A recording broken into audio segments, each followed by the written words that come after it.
I don't have my notes up yet. That's okay. Don't ask me any questions.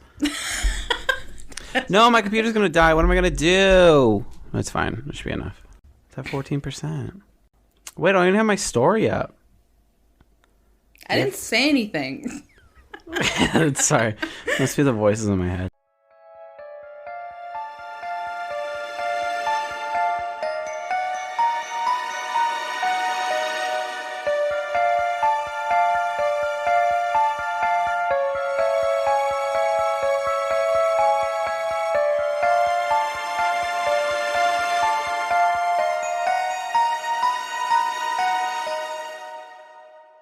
Okay, hello. Hello. We're back for episode 2 of Isn't That Odd podcast. On all things spooky pod. I love that. Paranormal, true crime, conspiracy, all the spooky. I love that back and forth. And we're your hosts. I'm Paul. I'm Breana. And we today have some more stories for you. We are switching it up. So last time I did paranormal, Breana did conspiracy. And today I am doing true crime and you are doing paranormal. So we're switching it up. Each episode we'll do a little something different, keep it a little fresh so nothing gets stale. We'll do opposite, that way Funky fresh. We don't double dip into the same category each day, you know? Did you know that 2 is my favorite number? 2? Yeah, this is episode 2. 2 is my favorite so this number. is going to be the best episode we do. Maybe 22 or like 222. Angel numbers, you know? But, oh yeah, so... Yeah. We won't have a good episode until 20 more episodes from now. Yeah. Got it. Great. So yeah, since last time you went first, I figured I probably would too. I'd probably go first this time. Yeah, I was going to say I'm going to have you go first. Yeah, we'll just switch back and forth. Yeah. But we actually just had Chipotle, so if you hear any toots, it's probably from me. It was actually good. Usually Chipotle isn't that good. I'm a Qdoba girly, but it actually wasn't that bad. Yeah, I very rarely have Chipotle. I don't know. It doesn't thank you afterwards. The only thing that really hits a Chipotle for me, time after time again, is their chips. Mine were stale. I was eating stale chips. I mean, I still ate them because I nice. spent money on them, but mine were stale. Yeah, that's fair. I actually, a while back, tweeted Chipotle and was like, please come on with a big bag of chips. I will buy all of them. And they replied back to me and they're just like, we're going to hold you to that. And I'm like, okay, Brandon, like, once they come out, like, test me. How do you know his name was Brandon? He signed it off. Oh, okay. I thought you were just giving him a name. Yeah. You know how the brand accounts will do, like, they'll say whatever and then they'll just do, like, a little sign off with their name so they know who tweeted it. That way, if they say anything, inappropriate, they could just... I just wouldn't sign my name. That might go against policy if I have to guess. It's like we won't do that with our Twitter, which Isn't That Odd podcast, but we wouldn't do also that. On Instagram. Because not on Facebook though, because no. We're both equally unhinged. Yeah, we don't like Facebook. We actually had a Facebook. Yeah, and then Paul immediately deleted it. I made the Facebook, Instagram, Twitter, all that. And then I was going to like, I'll just simultaneously post. Like, it'll be great. And then I posted our announcement for our first episode, which was on January 24th. So if you haven't heard that, go back and listen.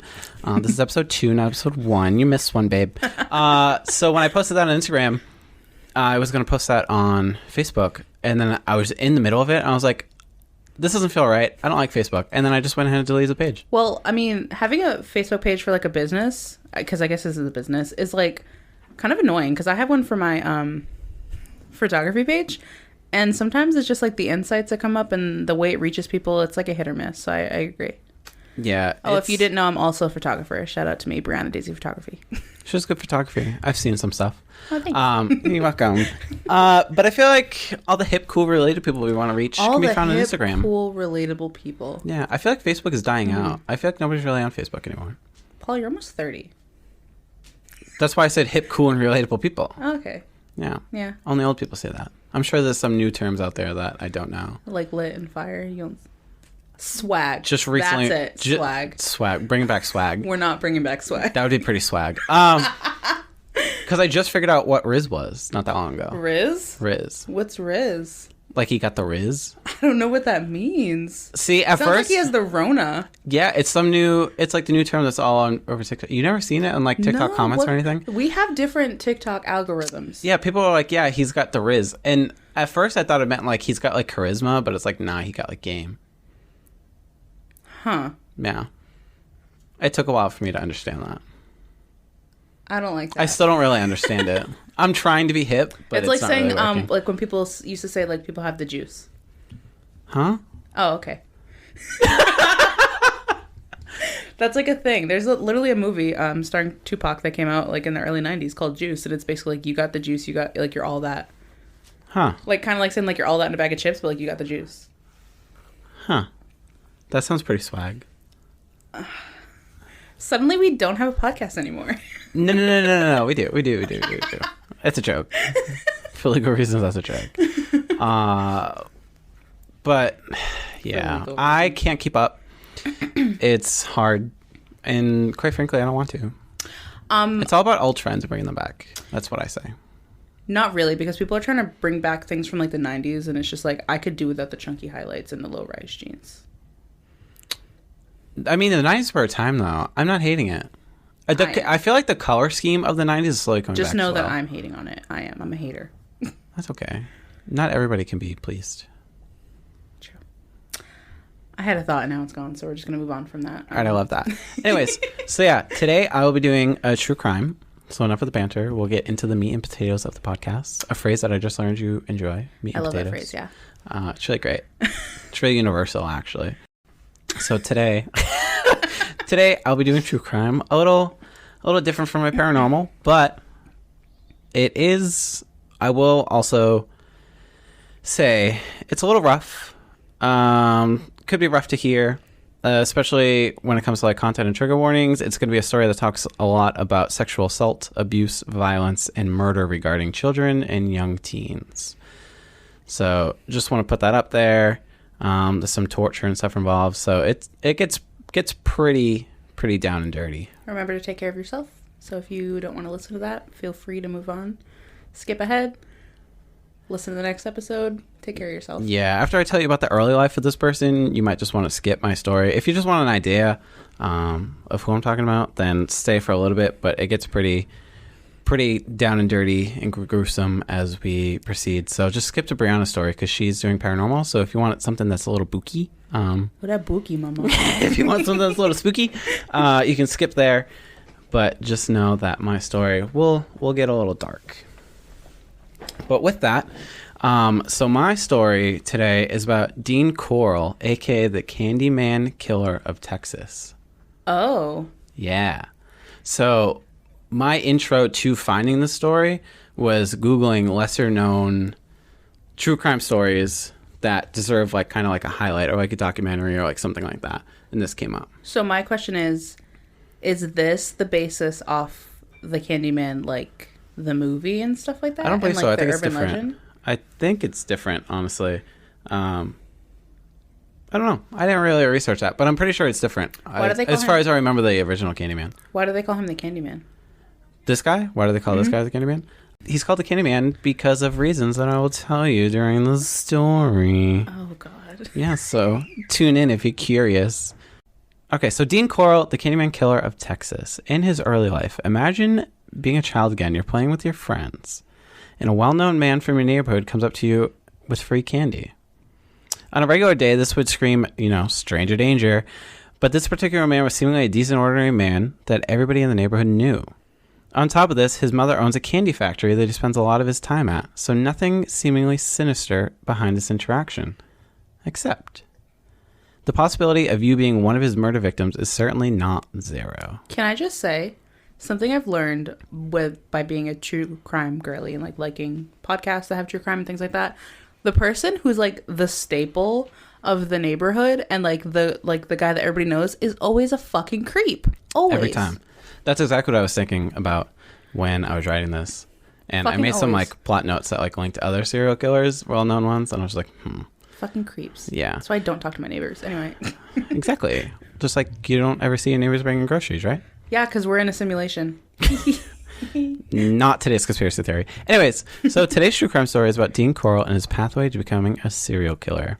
So Dean Corll, born in 1939 in Fort Wayne, Indiana, had an overall ordinary childhood. Unlike other known serial killers, for instance, Jeffrey Dahmer, because we know Jeffrey Dahmer's been shoved down our throats lately. Shout out to Netflix. Shout out Netflix. Except not, because they didn't pay or get permission from any of the families or I'm sorry, like I didn't know that. Yeah. When they did like that Dahmer documentary, I believe they didn't ask permission from any like the You mean families the or one anything with, to talk about it. You're talking about the one that have... Evan Peters. Yeah. Yeah. Jeez, I thought they... So we don't stand them. That show fucked me up. Anyway. So Dean had a typical normal childhood with no poignant instances that would act as a trampoline into his life of crime. Although his parents were reportedly never too happy in their marriage and would argue more often than not, there was nothing ever reported that was unusual about the fights. Additionally, Dean's father was known to be very strict and quite a disciplinarian, but no signs or reports of abuse or punishments that weren't typical for the time period. So like there was marriage problems, but nothing too crazy. And the dad was kind of strict, but also most dads in that time were about the same. And I'm assuming he was abused. That's usually what happens around that time period. There was no actual reports or signs of physical abuse. It's just more like stern, like kind of army regiment sort of deal. Okay. But on the opposite end, his mom was completely infatuated with him, loved and adored him limitlessly. So he was both sides of the aisle with parents. So, nothing too shocking, at least for that time. Worlds. Yeah, right. Shout out Hannah Montana. You get the best of both worlds. Oh, I'm not cutting that out. That's staying right in. So, with the marriage unhappiness at its peak, his family finally divorced in 1946 before briefly reconciling afterwards in the 1950s. Following the remarriage, the family packed up and moved to Pasadena, Texas. This reconciliation would unfortunately be short-lived as it got divorced a second time in 1953, with Dean's mom retaining custody of Dean and his brother Stanley while maintaining constant contact with their father. Pasadena is also in California. Correct. That's why when I wrote it, I went to write California and they're like Texas. And I was like, oh, got it. Anyways, with the second divorce behind her, Dean's mom was looking for a change, moved down to Vidor, Texas, with, yes, a new husband named Jake West. Queen getting around.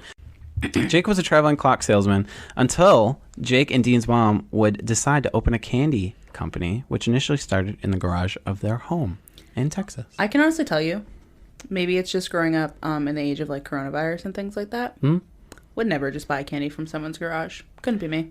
Well, they didn't buy from the garage. Listen up. Okay, listening.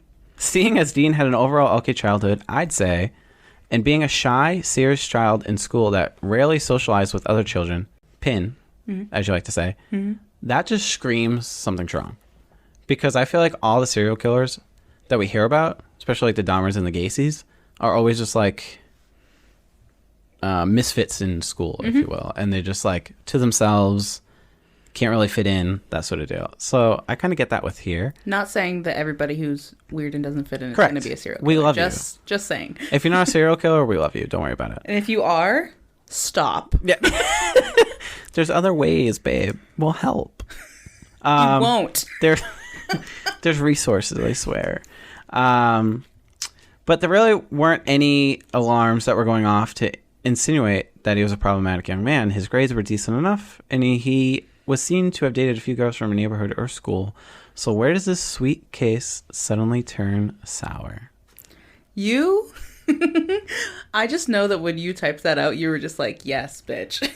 Well, can I tell you a secret? In parentheses, I have, Breana is going to hate this line. Probably going to need a pause for corniness.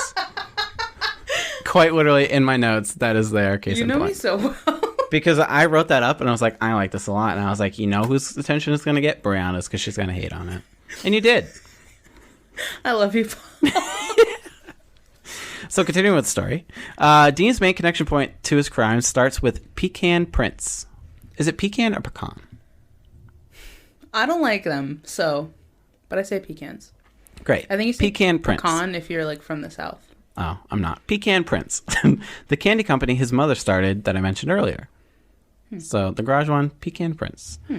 From the start, Dean played a crucial role in the company. Since his stepfather was a traveling salesman, he would take the candy with him on his sales route, and this allowed for Dean's mom to manage the business side of the company, as well as Dean and his younger brother to operate the machines and produce the candy.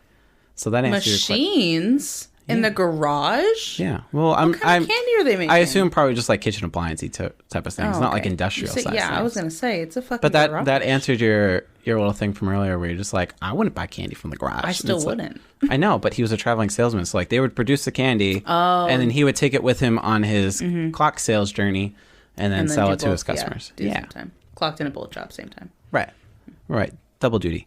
Dean was an avid player in the company, but briefly had a pause in 1960 to live with his widowed grandmother in Indiana, where he reportedly had a close relationship with a local girl and rejected a marriage proposal she made to him in 1962. Oh, shit. Yeah, he said, not for me. Following this, Dean moved back to Texas once again to help with the candy company, especially the new one his mom had to open in 1963 after her divorce with Jake West. Jake West sounds like Jake Ryan. Yeah. But this girl also just can't find her man. She can't. And I feel bad. Yeah. It's a good thing she's not just like settling. And she's she knows her worth. As she should, queen. We stand queen. Pop off. Go off. The new candy company, which they named Corll Candy Company. She keeps like renaming these companies, and I just want to know why. Well, the first one was with her and Jake. Both of them? Oh, okay. So when she broke from Jake still kept that candy company. Oh, and fuck she made him. her own. Yeah, fuck him. And so they were competing. So they were in competition. But in the end, Corll Candy Company had the edge. And that doesn't really spoil anything. That was my ice maker, not a ghost. Don't worry. Oh, my God. Yeah, there was a noise in the other room, and Breana was just like, "Huh!" And it was just the ice maker. And so I can't talk about the ice maker because Paul's going to get triggered. Yeah, we don't talk about that. Anyways, so Corll Candy Company was in full swing, with Dean being appointed vice president and his brother being named secretary treasurer. And honestly, if my mom had a candy company and she made me secretary treasurer, I'd be pissed. Then someone else gets like vice president. Why not just treasurer? Why secretary? Probably. Did he file paperwork and then also look after the money? He has to file the money paperwork. Money paperwork. Money is paperwork. Yeah, like tax forms and stuff. Tax season. I love tax season. We're not getting off a tangent. Give me my tax season. No. No money for you. None for you, Glen Coco. Glen Coco. So this is where things started to decline, and Dean was showing signs of being interested in young boys, as one of the male workers, young by the way, brought up a complaint to Dean's mother that he had made sexual advances towards him. He, as in Dean, made sexual advances. Why did I not see that coming? The young boy. Instead of digging into the matter and giving a fair, HR go at the situation, Dean's mother, out of anger and spite, just decided to fire the boy. The boy and not her. Wait, the boy who had the allegations? Yep. So instead of looking into it, she was just like, basically, my son would never do that, and just fired the boy for thinking he was lying. What the fuck? Yep. So just sweep it on the rug, babe. No. An important piece to this puzzle also lies in the fact that this new factory for the candy company was located directly across the street from an elementary school. I knew it. Matt. This is where Dean would give out free candy to local children, especially teenage boys. This would eventually lead him to the name of the Candyman and the Pied Piper. So that's where Candyman comes from. Okay. This company also employed a small team worth of employees, some of which were teenage boys that Dean would behave flirtatiously with. What also sticks out as creepy to me is Dean was also known to have installed a pool table at the rear of the candy factory where employees and local youth would congregate, primarily male. The factory itself would attract several teenage boys, both as employees and as customers, which would be runaways or troubled youth, in which Dean would quickly build a rapport with. This is just this part of him like trying to build these relationships with these like, I don't want to say delinquent, but like these runaway kids reminds me of John Wayne Gacy. That's exactly what I was like. This is all making me think of John Gacy with a little bit of like Dahmer spinked in, because they go after like the troubled youth, the ones that don't really have guidance, if you will. And no one's going to look for them. Yeah, they take advantage, essentially. They take advantage of the situation, of their situation. And pieces of shit. Yeah, exactly. So this is going to lead more into his murders and how that all came about. So just want to give that kind of trigger content warning now. So if you're intrigued in the story, obviously keep listening. I would love to let you hear the story that I picked out. But if you think it's going to be an issue, especially dealing with all the stuff I mentioned earlier, please just kind of scrabble through to Breana's story, where hopefully it'll be a little less intense. It's a little intense. Great. You just can't get away. Welcome to our podcast. So, the candy factory plays such an important role in the killings of Dean Corll because, as mentioned, it acted as a hangout spot for these troubled youth. Amongst these teenage boys was a 12-year-old named David Brooks. David was brought into the picture, like many others, through the use of candy and a place to hang out from Dean. Over the next years, Dean would groom David and steadily build his trust up until he was about 14, where Dean would start sexually abusing David, throwing in some bribes of gifts and money to keep him silent. Things only progressed between the two as the abuse on David increased. He was also manipulated into being the lookout for other victims for Dean to rape or eventually murder. That's so fucked up. It gets worse. This brings us to September 1970. At this point, Dean's mom had divorced a third husband, Girl. She's going through it. Girl. She's going through it. Maybe she's a lesbian. She couldn't be out at the time. True. But like, girl, 3 husbands? WLW. What did you just say? Hashtag WLW. What is that? Woman love woman. Oh. Okay. And so with the third divorce, she decided to move to Colorado and essentially just leave the candy company, leave it all behind. This just about made the candy factory moot and forced Dean into a new career of an electrician. Why he picked electrician, the world may never know. Probably to fuck up people's... never mind. None of that was involved, but who knows? Could be something. I was going to say like breaking unearthed. into people's houses and shit, but if he's going after teenage boys, yeah, that right. makes sense. Would be a little weird unless he was staking them out. I don't want to talk anyway, about it. Sorry. Dean would manage to stay behind in Houston, where he's been for years, but would jump apartments frequently, often staying in one of the spots for a few months. The main reason behind his ability to hold a new apartment, Dean's murdering spree had begun. I don't know what to say. September 1970 is not only important because of his mom and her divorce, it is because this is when he recorded his first victim. Recorded?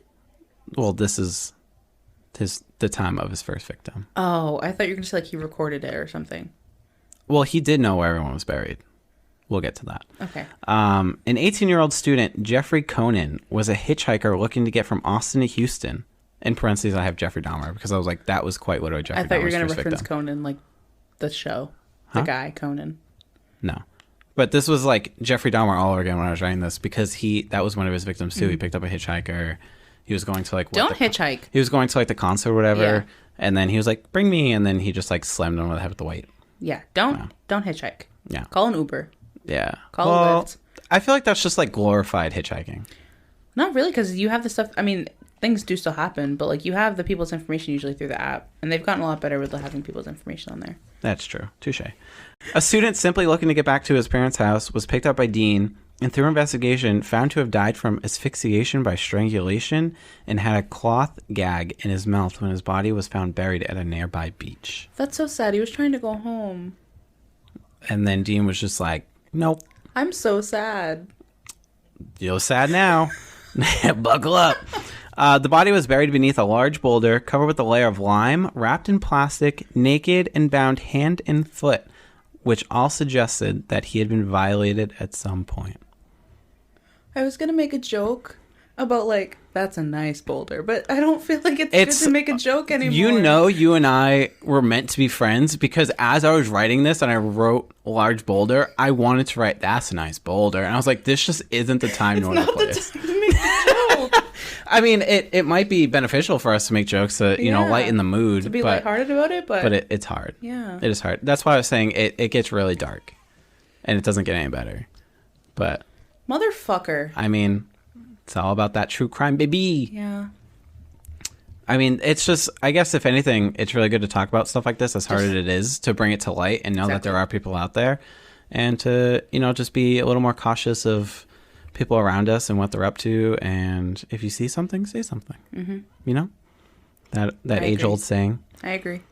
Unfortunately, following the death of Jeffrey, a bit later in December of that year, Dean was found to have abducted 2 teenage boys, tied them to his bed in Dean's current apartment, and while in the process of sexually assaulting them, was caught in the act by none other than his first abuse victim, David Brooks. I was really hoping you were going to say his mom, and I was like, she better fucking turn him in. Oh, no. The mom's in Colorado. He's in Texas. I know, but I didn't know if she, like, was going to just like surprise visit him or something. Yeah. Unfortunately not.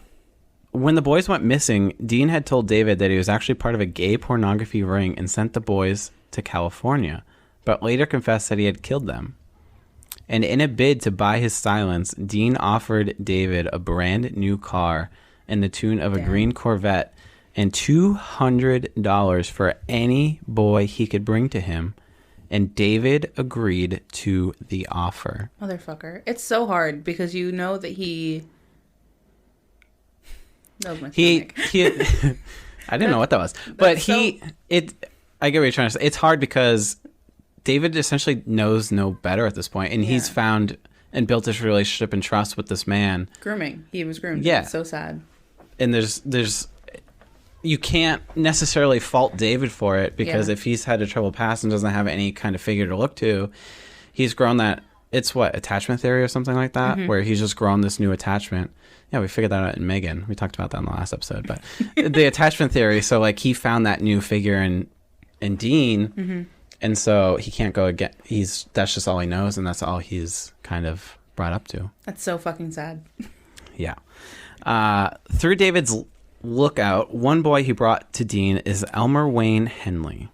The importance of Elmer is he was a rare situation where Dean decided not to kill him, but instead make him a David 2.0. It's because he had 3 names. True. Sounds really important with 3 names. Touche. I'm going to start going by my full name. Got it. It's the awkward, it's just the silence. Dean did the same to Elmer as he did to David, abusing and grooming him and feeding him the same story about the pornography ring before finally confessing about the killings. And just like David, Dean offered Elmer the same payout of $200 for every boy he could bring his way, and maybe sweeten the pot for any that were really good looking. What the fuck? Elmer made clear he only accepted the offer because his family was going through hardships and they really needed the money, even though in reality, Dean only paid out the boys $5 to $10 each. And the most insane thing, with all of this have happened, Elmer still stayed in the scheme, seemingly being flattered to be included. What the fuck? Yep. First of all, backtrack. If someone offered me $200 to do something and then only gave me $5 to $10, I'm blowing the motherfucking whistle. Whistle blowing all over the place. Yeah. And this motherfucker just was like, oh, just happy to be involved. Basically, yeah. I can't even be mad. I'm getting mad and I can't even be mad because, like, you know, they were groomed, but still. Yeah. But I don't want to say too much without giving it away. Okay. So with the 2 boys at his command through the early 1970s, David and Elmer helped Dean abduct boys and young men ranging in the age of 13 to 20 years old. The trio would be seen using Dean's muscle car or his white van, typical, to lure the boys in with the promise of candy, alcohol, or drugs to get them inside. Can we just talk about Also typical. Can we just talk about, though, how he couldn't even be original? He has a white van. He's offering kids candy. Like, come on, dude. He's trying to be the blueprint.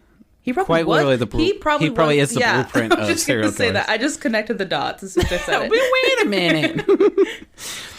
These poor innocent souls would be brought to Dean's current house and be bound and gagged, and sometimes even being forced by Dean to write postcards to their families to say that they were okay. That's the fucking worst.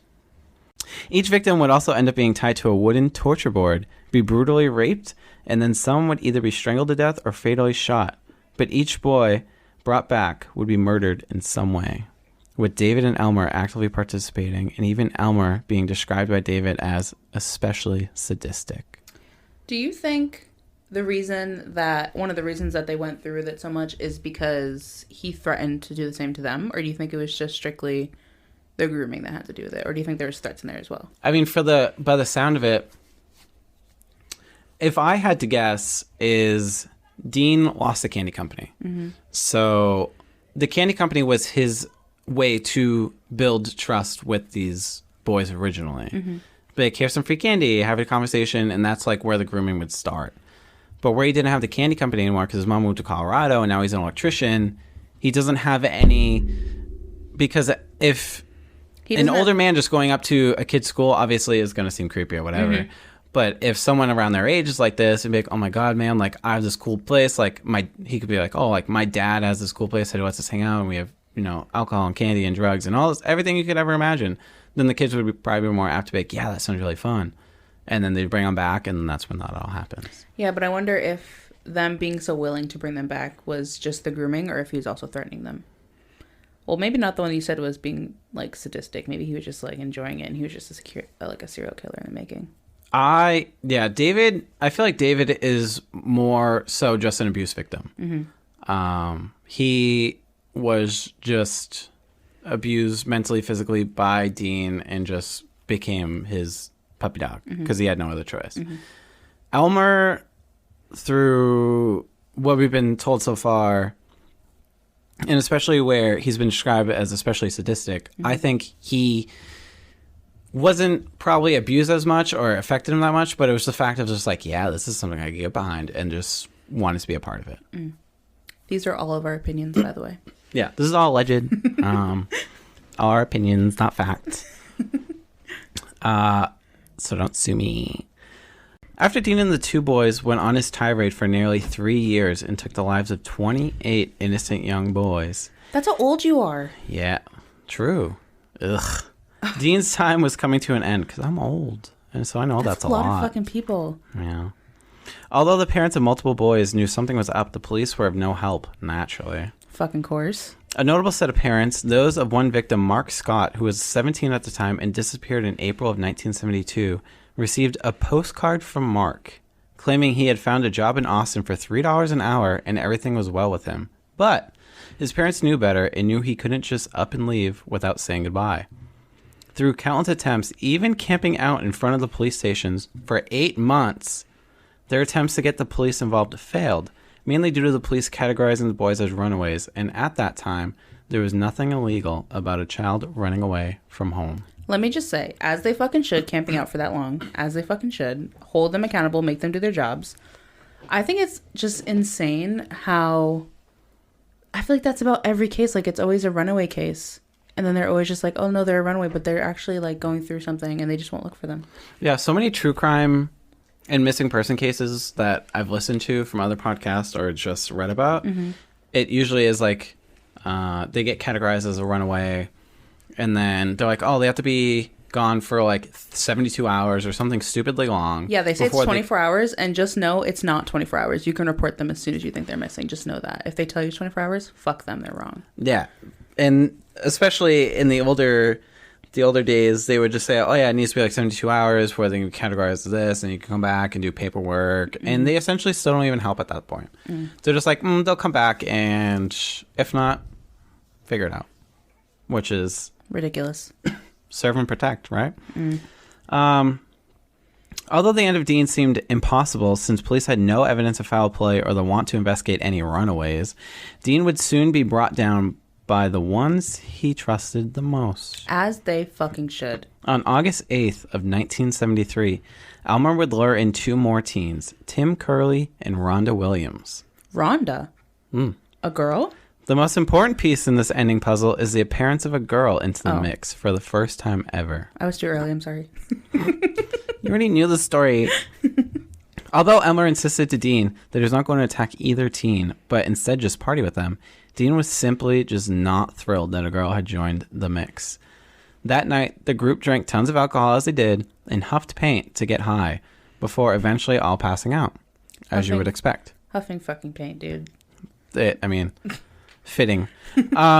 Things got heated once Elmer woke up and realized that he, along with Rhonda and Tim, were tied up with Dean screaming at him while waving a .22 caliber pistol saying, quote, "I'm going to kill you, but first I'll have my fun."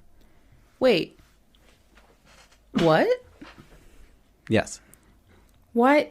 So Elmer brought in a boy and a girl. Dean got pissed it was a girl because it's always been boys, not girls. Yeah. And now Elmer's just fucked up everything he's done. And so Dean tied up Elmer with the other two. So now Elmer is suddenly on the other side of the aisle here. And Elmer's the one who had sadistic tendencies. Okay. Yep. And now there's a pistol involved that Dean is just waving around and saying to Elmer, I'm going to kill you, but I'm going to have fun with you first. That's fucked. Yeah. So he was mad because he brought a girl? Correct. Because he only wanted boys? Correct. Okay. Mm-hmm. So up over his shoulders, Elmer got thrown as Dean carried him into the kitchen to give him an earful about how furious he was that a girl was brought into the home. Through countless pleas to untie him and the promise of killing the other two teens together, Dean eventually let Elmer free and planned to bring the two up to the torture board that they had in the bedroom. The mistake in this scenario, though, for Dean, was it needed to free up his hands to bring up the teens. He had to put down his pistol that he was holding up until this point. Once that pistol got put down, Elmer snatched it and took fire and took down the monster that is Dean Corll. Fuck yeah. Fucking yeah. Justice. Fuck yeah. In a news report following the event, Rhonda Williams spoke to the news and described how the behavior of Dean had visibly shaken up Elmer and basically steered his mind straight again. As quoted in the report, Rhonda states, "He stood at my feet and just all of a sudden told Dean this couldn't keep going on and he couldn't let him keep killing his friends and then it had to stop." She continues, "Dean looked up and he was so surprised. So when he started getting up and was like, 'You're not going to do anything to me.' These were the last words Dean would say as Elmer would go on to shoot Dean 6 times with his pistol, finally ending the heinous crimes of the Houston mass murderer." I bet the only reason it was 6 was because there was only 6 in the chamber, like in the thing. He probably would have. If there was more, he would have kept going, yeah. Absolutely. So the aftermath of it all. It wasn't long after the both boys would come forward to police and confess everything that happened. Both boys would make official statements and even offered to show police where the victims were buried. Throughout the confessions, David would have actually denied actively participating in any of the murders. Within a week of these confessions, investigators would recover 17 bodies from makeshift graves, 10 from the same beach the first victim was found, and finally the last body was found all the way in 1983, 10 years after the murders and the confessions. So they found 27 immediately, but one poor soul wasn't found until 10 years later. Do you know why it took them so long to find that one? No, it didn't. It didn't specify, no. I was just like, damn. That's really sad. It is important to add as well, although 28 were confessed and found, it is unknown how many, if any others, remain out there that the two boys, Elmer and David, just didn't know about. Which there most likely is. Yeah, pre-David, I'm sure. Yeah. Dean did something that he shouldn't have. In the end, Elmer was convicted of 6 murders and sentenced to 6 life sentences for his role in the crimes, while David was convicted of 1 murder, which led to a life sentence as well. Although both will rot in prison for the rest of their lives for their involvement in the crimes, Dean Corll leaves behind a blood-stained legacy that will be remembered as one of the most notorious serial killers in Texas history. And if anything is to be learned from this case, it is to never take candy from a stranger. Dude. Okay, so before I start, how do you feel about the death penalty? Justified. Depending on, in Dean's case, absolutely justified. It truthfully, to me, I'm a fan. It just depends on what the crime is. Because like I don't feel like they would have deserved the death penalty, obviously, because they were groomed into the situation that they were in. Yeah, David and Elmer, I definitely don't think deserve death. Especially because they were manipulated and abused. Do they deserve to go to jail? Yeah. But at the end of the day, the only one in that I would be for death is for Dean. But he got killed anyway, so it worked out naturally. I ask how you feel like about like the death penalty and stuff because I'm not giving names, but you said one of them only got charged for one of the crimes, but they still got a life sentence. I feel like when they do things like that, and I know they do things like that, they don't charge them for one just because they know that that's the only one they have proof for, and they tack other ones on, and there's a way that they could get off. But like, I feel like for all the murders that they had some kind of participation in, it kind of sucks for those families to not get any kind of closure, except for that one family who got the closure technically through the law. You know what I'm saying? Like through the eyes of the law. Yeah, and I'm sure. Between, like you just said, especially at that time period, there's so much technology we have now when it comes to detective work and DNA tracing and all that stuff that they just didn't have at that time. So I'm sure, like you said, it was so hard to prove them guilty in those scenarios because they just didn't have any concrete proof, and that's sad. It is sad. It's like Jesus fucking Christ. Yeah, it's No, I got nothing. It just makes me feel some type of way. I feel weird. It makes me really sad that all those families, because obviously they got the closure because like the guy who committed these crimes to their son's brother's family member is dead. Obviously he was murdered. Not saying that he should have been murdered because he fucking deserved it, but that's besides the point. But like through the eyes of the law, they didn't get any closure. No, none at all. These cases are still technically open because he was murdered instead of facing the music, essentially. I mean, I guess if anything, I know they took part. I don't necessarily know to what extent, but it still seems like Dean was the one that was doing most of everything. Yeah. So if it's worth anything, at least Dean's death gives them that closure that nothing like this is going to ever happen again. They obviously won't get their boy back. Yeah. And they'll still have that to kind of live with. But David and Elmer were just accomplices. So I would, as a parent, I would obviously be really angry at them, but I feel like most of my fury would be at Dean. Yeah. And I'd be able to find some peace knowing that the scumbag, the main person there was gone. Yeah, the main perpetrator there was just gone. Because I could sympathize with the fact that David and Elmer were abused and kind of forced into that situation. Although they do have a mind of their own and they very well can take control of their own life.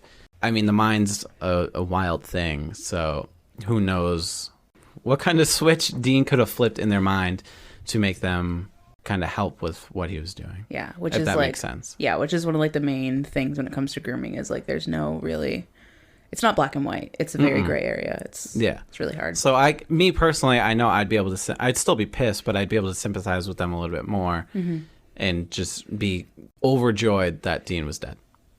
I agree. For sure. I'm sure, yeah. I just want to see what your thought process was on that. So yeah. Yeah. So that is my story for the day. That was heavy. Yeah. Not to start off on a heavy note, but hopefully you lighten us up a little bit more with yours.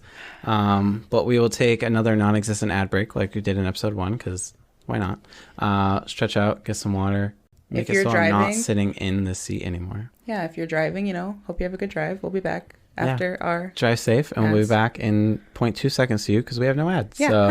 So to us, God knows how long, but to you, 2 seconds. So we're back. And we're back, just like that. Told you it would be 1 second, if not. It's like we never even left. Yeah, it's like I never even stood up and stretched out like I said I would. It's like I only took a sip of water and unlocked my iPad. It's fine. You guys won't know. No, we took a very long break. Don't worry about it. But yeah, hopefully now that we have all that digested and gone through, we can get some little spooky stories from Miss Breana over here. All right. And with that, we're going to be going into my paranormal story today. And today my story is going to be taking place in and around 2012.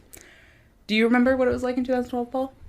I remember Coney 2012. Remember all that? I do remember that. Was that what you were referring to earlier in my story when I said Conan?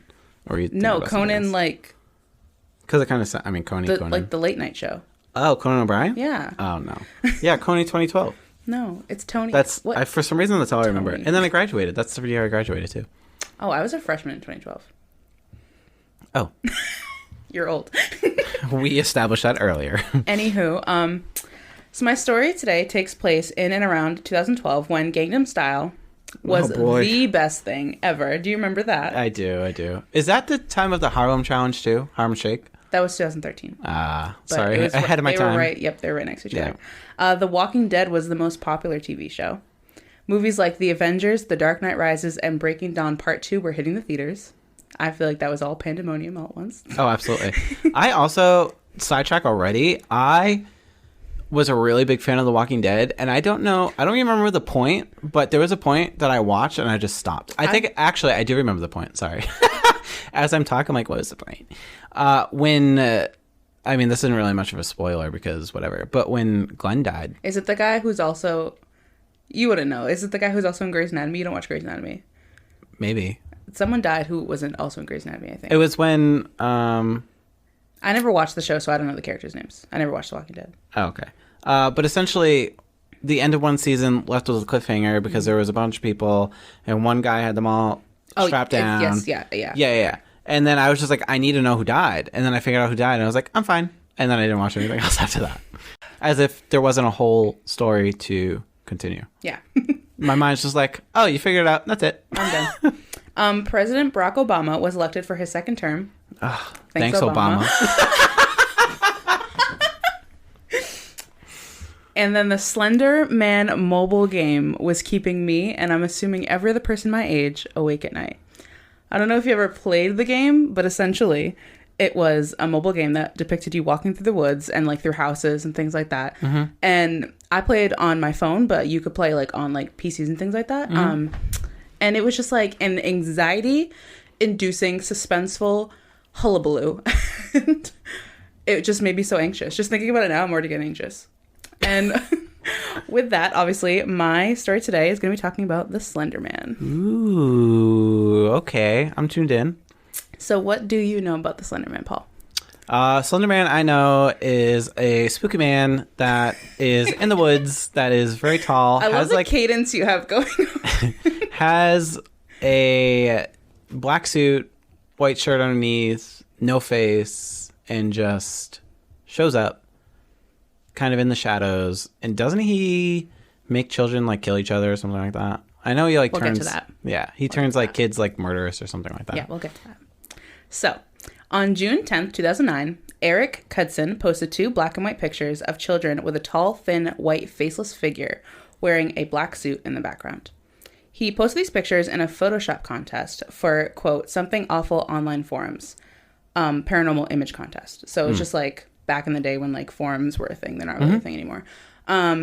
He just posted these in a contest, and they basically just took over. Like they went over to creepypasta. They just went everywhere. And basically he had 2 pictures, and under the pictures were quotes from witnesses describing the abductions that were happening in said pictures. So the quote under the first picture read, quote, "We didn't want to go. We didn't want to kill them. And its persistent silence and outreached arms horrified and comforted us at the same time.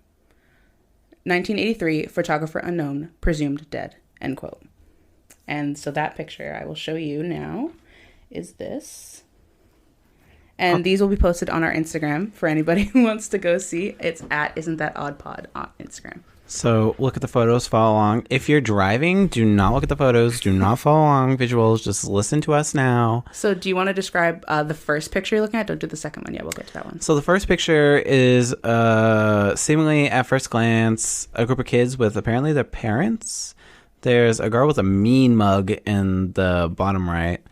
And there's a sort of tall figure behind all of them who I am assuming is Slender-man. SlenDaddy. But if you look pretty quick, it almost kind of looks like a tree. Mm-hmm. If I didn't know what I was looking for, I probably would look past it. Exactly. Which is, I think, what makes it so creepy. Yeah.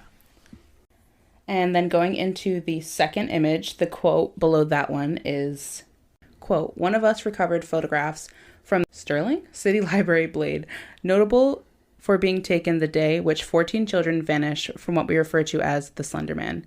Deformities cited as film defects by official. Fire at library occurred 1 week later. Official photograph confiscated as evidence." 1986, photographer Mary Thomas, missing since June 16th, 1986. So I'm going to show you the second picture. And basically what I'm showing Paul are these pictures that were put in the forum. And he kind of added these little quotes to the bottom of them to make them seem spooky, obviously, because he wanted to win the contest. But why don't you describe what you're looking at in that picture? Yeah, so this picture is kids on a playground. The focus is a younger girl, probably like 6 or 7 years old, if I had to guess, on the ladder to get up to a slide. Other kids below kind of running around, having some fun.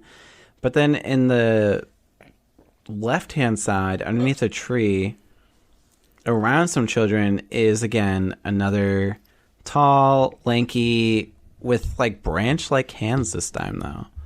So that's a little bit different. His hands aren't just like uniformed, regular hands. They kind of have some like tree branch qualities to them, which is kind of a little extra spooky. Oh, what you're describing actually are his tentacles. They're coming out of his back. His tentacles? Yeah, we'll get into that. Okay, great. I always thought he had just like normal hands. So, we're going to get into the lore that is and surrounds the Slender-man. So obviously the Slender-man, I hate to break it to you, is not real. He was created for this online forum from this man who wanted to win a contest. But once these pictures hit the internet, you can just see how creepy they are. So they kind of just like hit right where creepypasta wanted to be. And creepypasta, do you know what creepypasta is? Yep. Okay. So for those who don't know, creepypasta used to be, I don't think it's still around anymore, but it used to just be like an online forum thing where like... I think it's mostly on Reddit. There's like a Reddit thread. Yeah. Is that what they're called now? Reddit threads? Yeah. I don't know. I don't use Reddit. But I do actually on Reddit follow creepypasta. So it's just all these really scary stories that are made out to seem very real, but are turned out to be very fake. Side note, the most famous creepypasta to me is the Russian sleep experiment. Have you ever heard about that one? Yes. And I, for so long, thought that was... I was just going to say that. I thought it was real. That was real. Yeah. And then my mind was blown when I found out it was not. Because that sounds like something... Russia would do. Sounds like something that could be very plausible. But also, that's the point of a creepypasta, is to make it seem as believable and real as possible so people believe it. And I think that in itself just makes it that much more creepy. Because if I read something and I know it's fake, I'm just going to be like, oh, that's cute. But if I go into it thinking it's real, and it makes me think it's real like that, I'm going to be like, yo. Yeah, that was literally me when I first learned about the Slender-man, because I was like, there's no way this is real. Like, yeah, there's no way. But, like, one of his things is that, like, if you think about him, he comes to you. And so, like, it was kind of like a war with your mind thing where you're like, oh, you don't want to think about it because it's going to draw him to you. But the more you think about not thinking about it, it's just like a snake eating its own tail. It just goes around and around. Right. Okay. So, into the lore, he is described as being between 6 and 15 feet tall, depending on Cash. So I'm about the size of Slender-man at his lowest. Yes. Did you say baby. Cash? I said Cash, yeah. Oh. So I'm basically the height of baby Slender-man. Like when he's first out the womb and he's 6 feet tall. It's me. Sure. He's described as a humanoid figure with white skin and no face. He is wearing a black suit that varies between cloth and being his actual skin. Oh. When it's described as being his actual skin, it makes it a little bit more creepy because that means he's trying to blend in. Yes. And he's able to morph his skin into whatever he wants, which takes him to another level of intelligence, which makes it another level of creepy. Yeah. I never knew about that, so that makes me like that gives me more ick. Yes. Just could you imagine that? Like you just stand next to a guy and you look over and his suit is his skin. I mean, that just takes body painting to the next level. Yeah. No. No thanks. He is also known for stalking and tormenting his victims in a, quote, passive-aggressive manner, stalking and tormenting them mentally for years at a time before actually attacking them, causing some to go completely insane or, quote, descending into madness. He's also known for impaling them on trees and removing their organs, which, if you remember episode 1, I fucking hate that. So that's why that was a prominent thing all of a sudden. Because you just came out the cut the other day and you're just like, I hate disembowelment. And I was like, where the hell did that come from? Well, that actually came from, I was looking at Jack the Ripper because I was thinking about doing things with him. Oh, okay. And when they call him Ripper, he quite literally rips people apart. Ah. He disembowels them. Gotcha. And then I was listening to, I think it was Wife of Crime podcast. If you guys haven't heard of them, you should check them out. They're a really great podcast. But I was listening to that podcast and Jess was telling her husband, like a survivor story where a woman was sexually assaulted and disemboweled and she lived. She lived? This is another story for another time, but they basically like cut her head off completely and disemboweled her and she lived. She crawled to the road. She stood up and her head was like almost completely cut off and she had to like hold her head up so she could see straight and walk to the road. How the hell does that work? Dude. We'll talk about this later. You're going to have to do that story because I need to know it. We'll talk about it later. I lost my place. Okay. So he also likes to appear when least expected or when you think you're safe. So he'll appear at your home, your school, or on trusted roads. So normally you think when something creepy like that, it's going to come to you like when you're out of sorts. When you're somewhere you're in the woods, you're lost, you don't know where you're going. He'll just show up in your house. Yeah. And he'll stand outside your school. And when you're driving home from work, he'll be on the side of the road in the woods watching you. Love that. He's believed to be from the 4th dimensional plane, which plays into why no one can completely describe him or his abilities. When you do research on Slender-man, basically, there's so many different accounts of what he can do, what his abilities are, what his anything is, what he looks like, how tall he is. That's why his height range is so crazy, because everything's different. And they believe it's different because he's from a different dimensional plane. Gotcha. So we're on the third dimensional plane, for anybody that didn't know. Like so, what'd you say? So, like me. Oh. We're on the third dimensional plane. 2-dimensional is like a sheet of paper. Okay. Yeah. So third dimensional plane. Things So are what's 3D. one-dimensional? I don't know. Fourth dimensional is just something that's above what we're in right now. So it's more complex than what we're living in right now. So we can't perceive that. His abilities include selective invisibility. So by that, I mean, if me and you were together outside, you know, walking around doing whatever, at work, in the car, whatever, going to Target, you know, like we just did, I would be able to see him, but you wouldn't. And we'd be looking in the same direction. But he would make it so he's invisible to you, so that way you couldn't see him. So I would just look like I was going crazy. Because that adds into it. You think you're crazy, it makes you crazier. Changing height, which we talked about. The shape of arms into tentacles, which is what you saw in that picture. Essentially, he'll just stand there like a businessman and then just have octopusy arms going all around Not him. the octopusy arms. Or he'll have the tentacles on his back. He's known to cause interference with electronic equipment, such as audio and visual recording, TV, radios, etc. So for those of you that remember playing that Slender-man game, there was a lot of audio feedback and things like that from when he was close to you, and that's how you knew he was close, because he affects that kind of stuff. And his last ability known is he can control his victims' minds. Huh.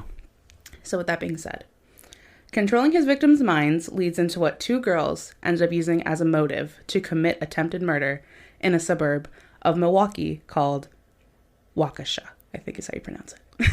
Wait. I'm sure you're going to tell me, but I want to see if I can clarify now.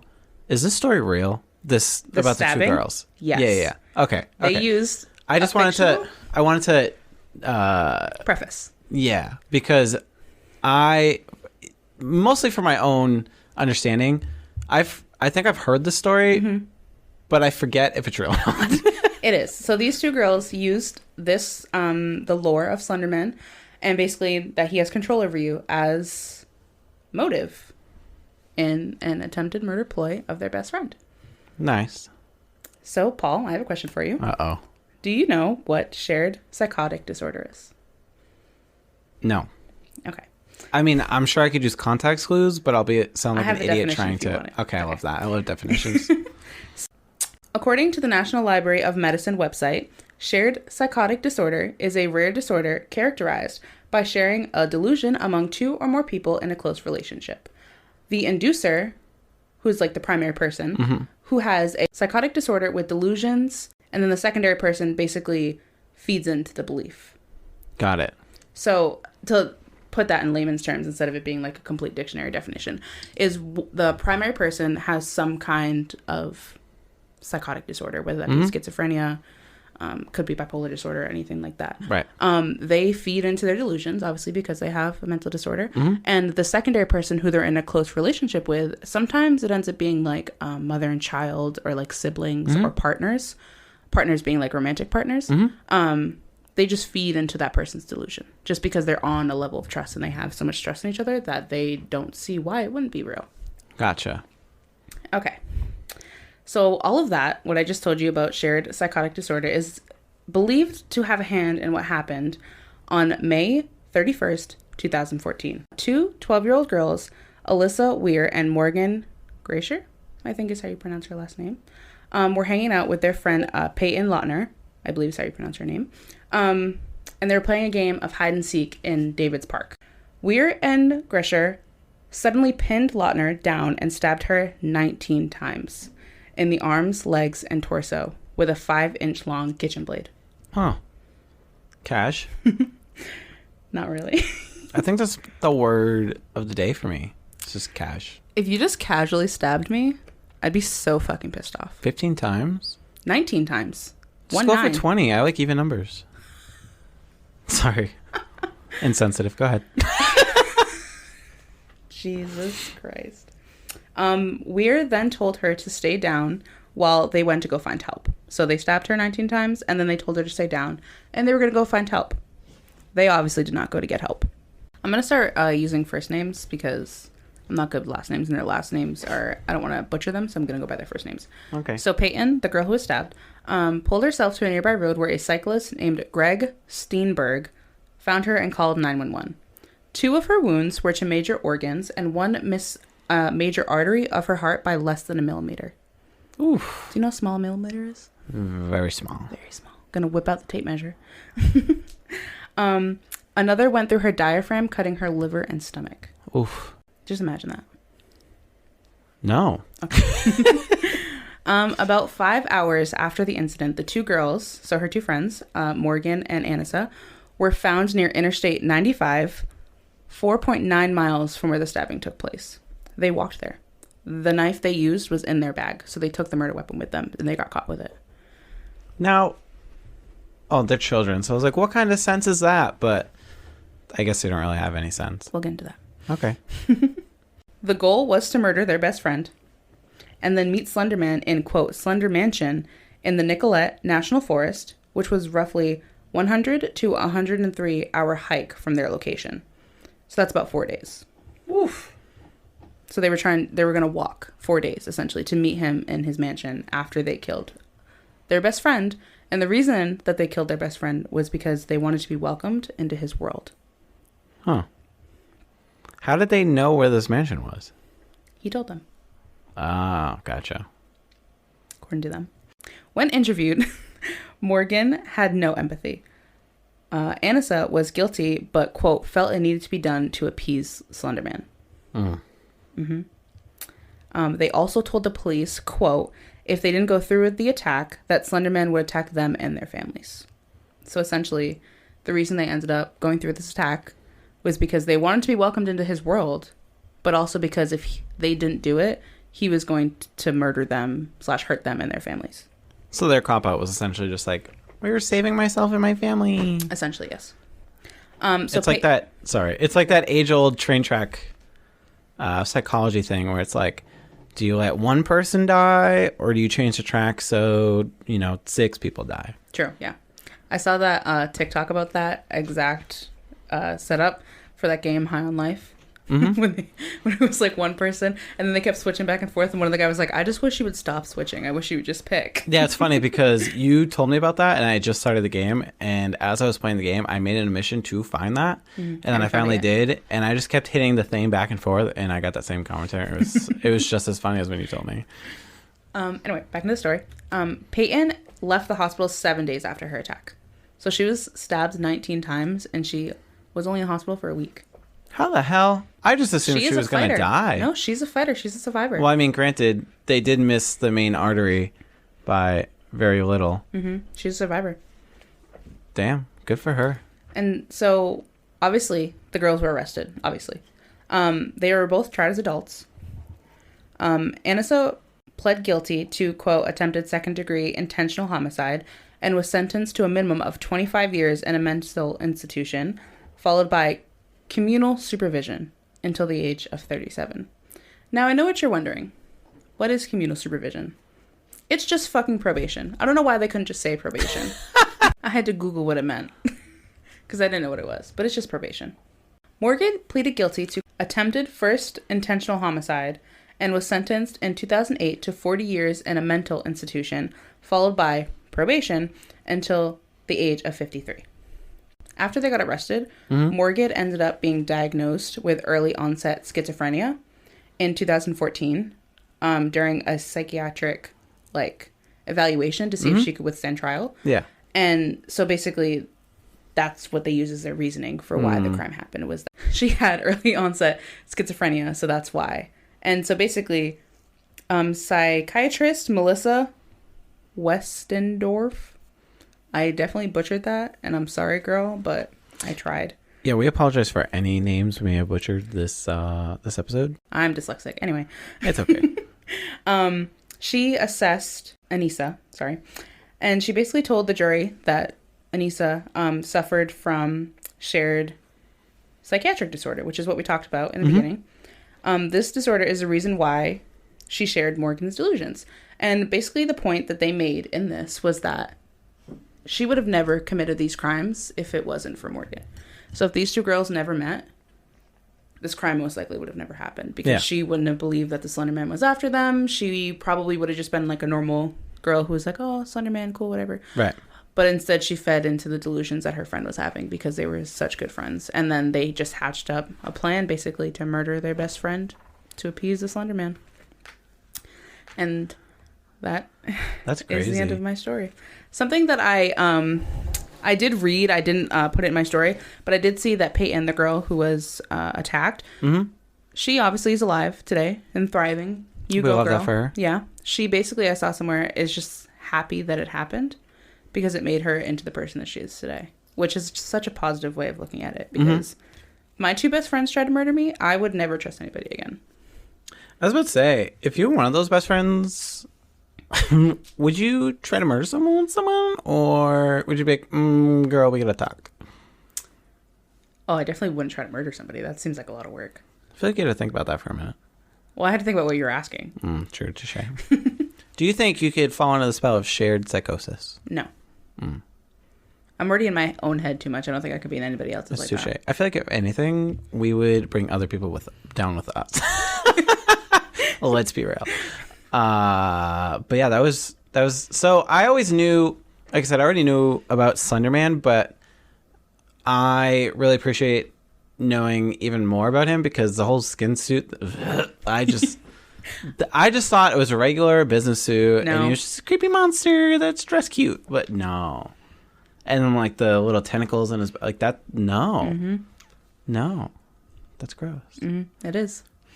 And that story about the two murdering because of Slender-man, I definitely heard before, but I also didn't know that girl was stabbed 19 times and then also lived to... I feel like it's kind of wrapped into like the lore of Slender-man, like it's kind of just like an urban myth thing. But I didn't want to get into it because I just wanted to focus on this one story. But throughout my research, I did see that after this crime happened, a lot of crimes were committed in the name of Slender-man. And it just kind of became like a thing that had like a bad taste in your mouth.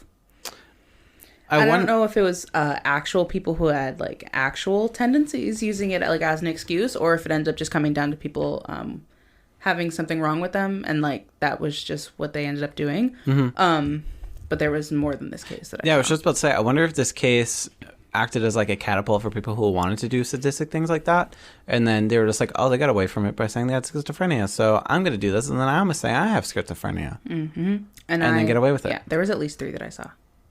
That's crazy, man. There's just too much. I just wanted to focus on this one case just because it was just a lot. So much crime today. It's crazy. Yours was a little, I don't even want to say lighthearted, but yours definitely wasn't as dark as mine. Yeah.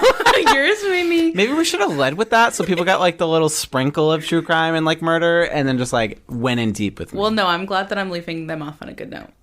Off on a lighter... I want to say good note. Backtrack. I'm glad I'm leaving them off on a lighter note than what yours was because yours made my stomach hurt. That's true. I feel like at the end of these, we should have some sort of like palate cleanser. I don't know what. I've seen other podcasts like, do that, yeah. With like these dark things, with like some sort of... Some people... I don't know what. Some people do like a fun fact. I've seen some people do like a horoscope. We'll find something. We'll find our thing. We'll find something that works for us. Our niche, yeah. Because we don't want to be like the other ones. We want to be our own. Yeah. We're independent women. Yeah. Anyways, I hope you guys enjoyed the episode of Isn't That Odd podcast. You can follow us on Instagram and Twitter at isntthatoddpod. Especially, you want to follow that Instagram because each episode we will be posting any relevant photos about our stories that we talk about, whether it be ones like Breana showed me or just ones that are included just to give you some visual to the story. Like with mine, there are going to be photos of the beach that some of the bodies were found, a river, what David and Elmer both looked like. So you kind of get the pieces of that. But again, if you're driving, don't do that right now. Yeah, wait just till look later. Yeah. Or pause us right now, drive home, get home, put us on, look at the photos, do what you got to do around the house, and just enjoy.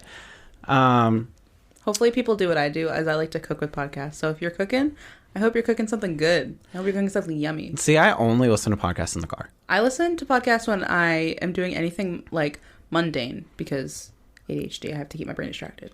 That's fair. I only listen, when I do cleaning and stuff, I only listen to music because I just want to like dance around, like get pumped up. But if I'm listening to a podcast, especially if it's one like ours where I'm learning about death, I'm not going to really pumped up to want to like scrub a toilet. So I just think it's so fascinating. So I listen to them all the time. Okay. Anyway, that's fair. Back to you.